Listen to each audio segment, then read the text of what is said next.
It's February, and our Soul Matters theme this month is love. A fairly broad topic.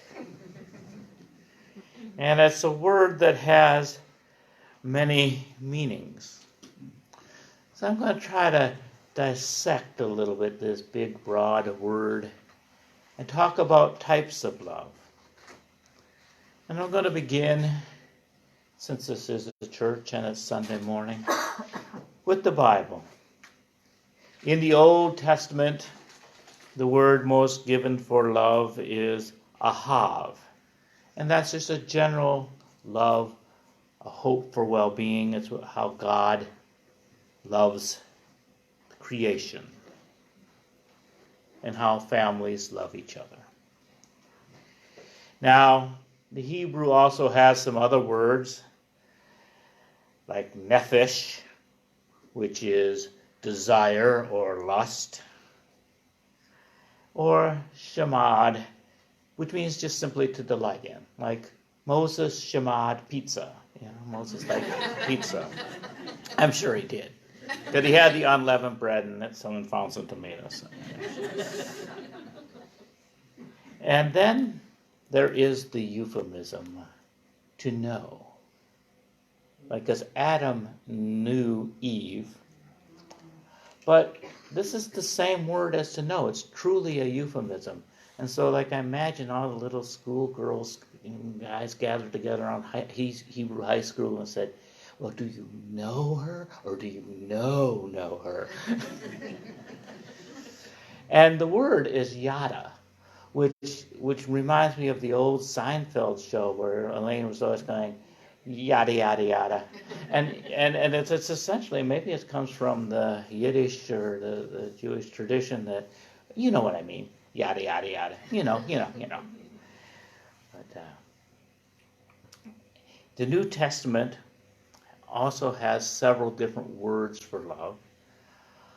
Agape is the unconditional love. It is the love of God, and it is the love that Christians are supposed to have for the world.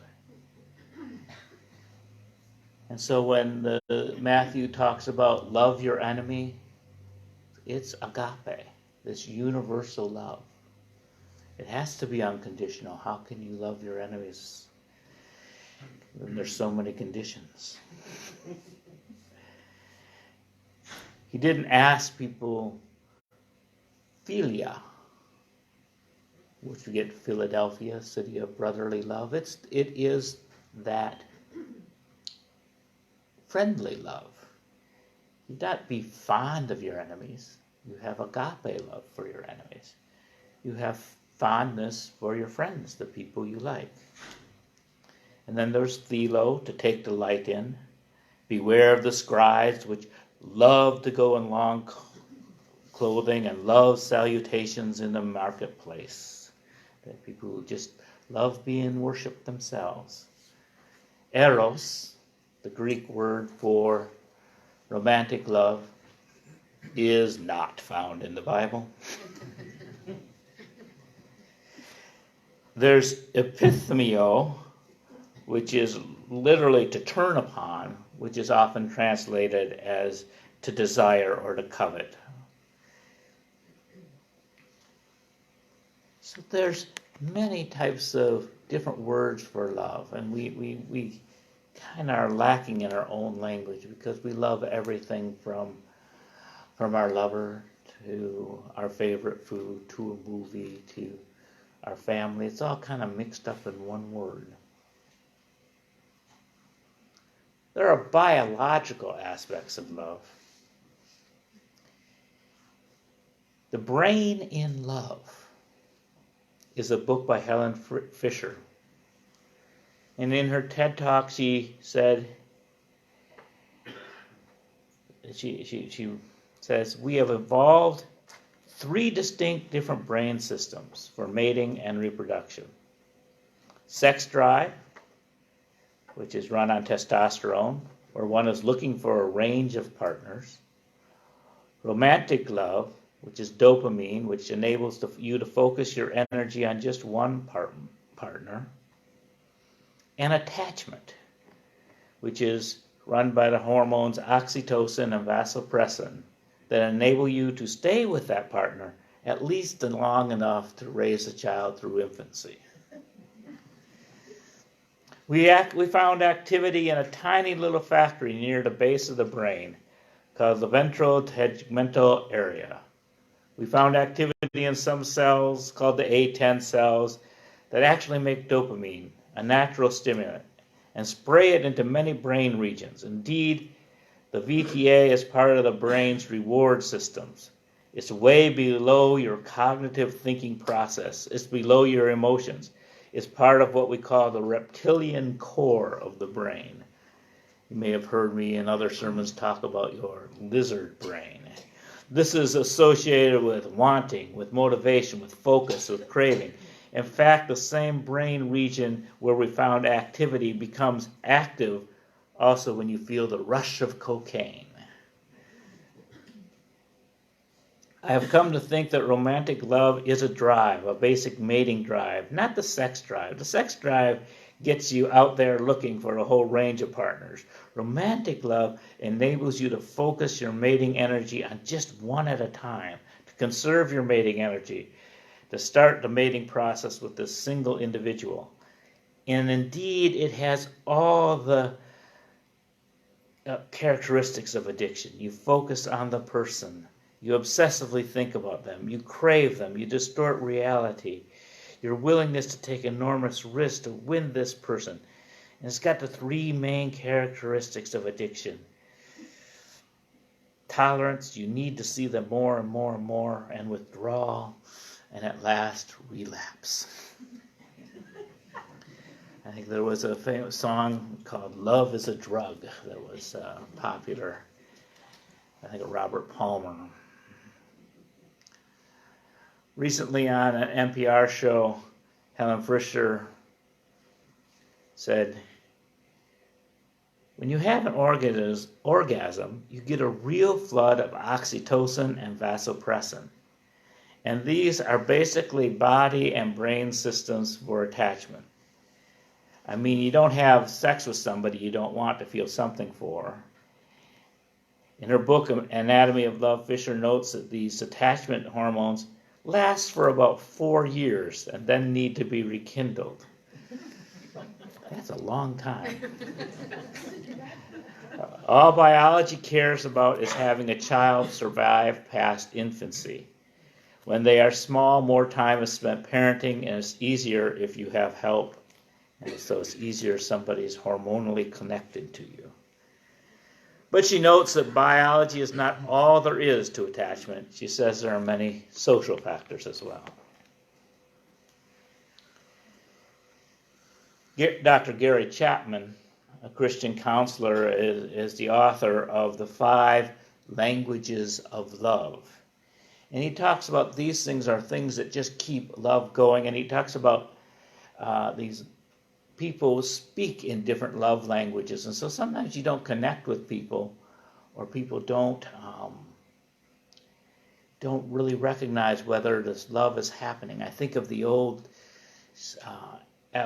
song in Fiddler on the Roof where he's asking, but do you love me? And he's looking for words of affirmation. And she is responding in the language love that's known as acts of service. She's saying, well, I've born your children, I've washed your clothes, I've cleaned the house, but do you love me? And so they are both saying, she's saying I love you because her language is this, look at all I do for you. Why is this even a question? But he wants to hear the words. Another language is quality time. Some spouses believe in being together and doing things together and focusing on one another is the best way to show love.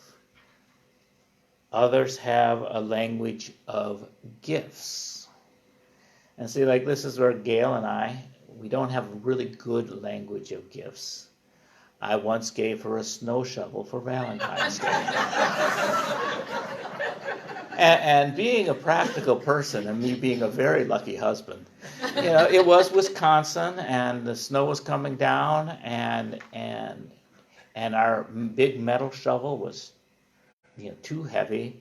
And she wanted to help, but she couldn't help. And so we bought one of those newfangled plastic shovels. And she was very happy with it. Our love language is more that quality time together. We will spend time on Valentine's Day looking at the cards and laughing at the ones we wouldn't dare send each other, and then maybe say, well, if I was going to send you a card, this would be the one. And we look at it, and, yeah, that was pretty nice. And then we go, but we're not going to actually give it because we're not in the language of gifts. And but that time together joking about the Valentine's card is good time. Our daughter, on the other hand, is a person of gifts, and she would, for the longest time, she would just drop these gifts upon us, like washing machines. And then we'd go like, you can't afford this. And we would scold her and all this type of thing because, we knew that she was struggling, but that's how she thinks. She goes, well, I like the big grand gesture. And so we had to finally say, thank you, instead of scolding her.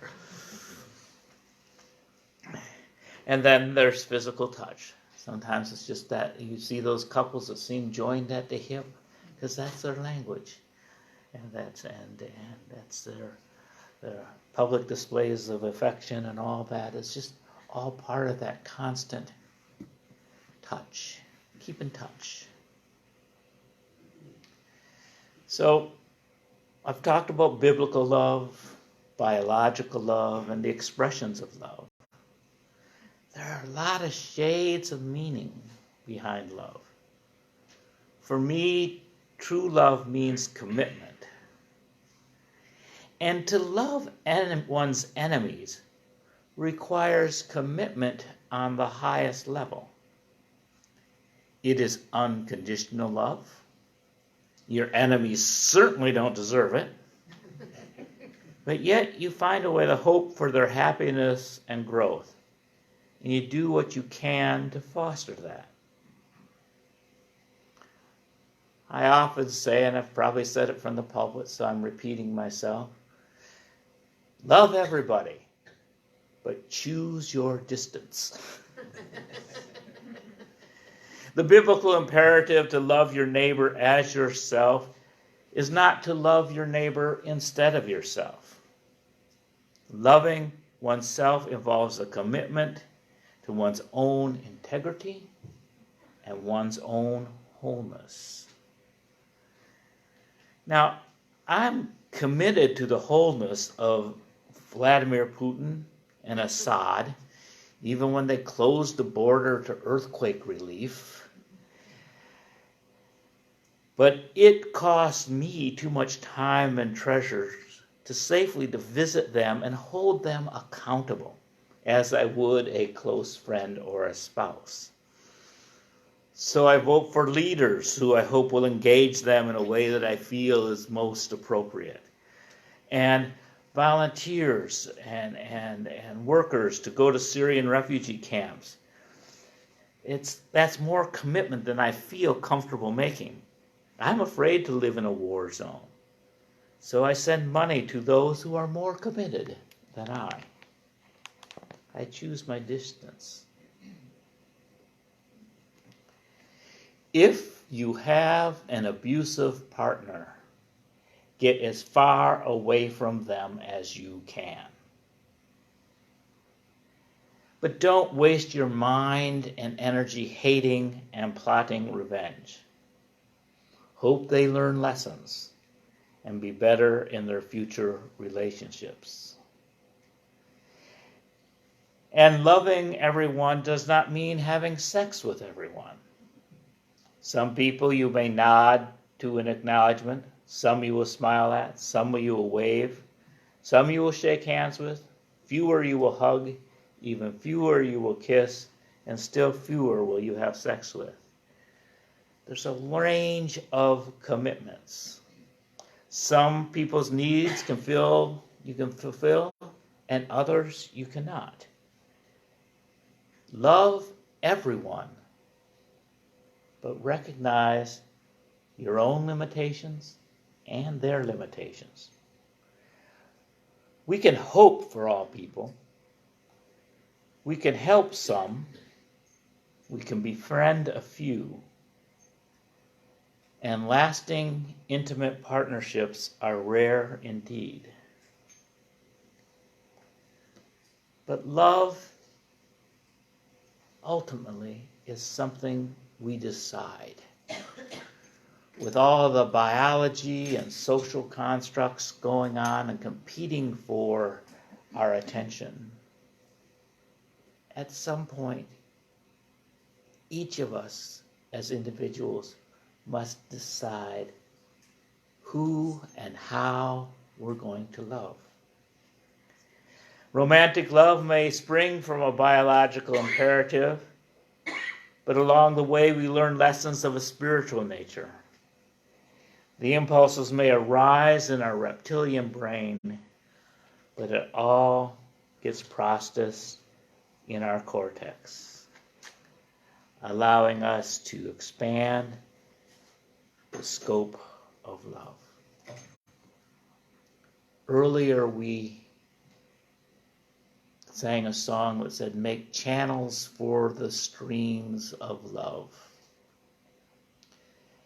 And I think of this area where people drain the swampland and so they can make channels and then use those channels for recreation or for irrigation. In Illinois, the Des Plaines River is really just a swamp, and what they did was they made channels to spread that water in different places so it could grow crops and do more, and that people could live in between the channels and build communities. There's this sense that there is work to love. You build and you create that infrastructure, that you make those choices, and then you choose to give. The song also goes, and it's very, very draconian. You cease to give, you cease to have. Such is the law of love. So ultimately, sometimes love is so obvious it flies in on butterfly wings or overwhelms you like a tidal wave. But most of the time, we have to decide to love. And love is worth the work. May we bless and be blessed.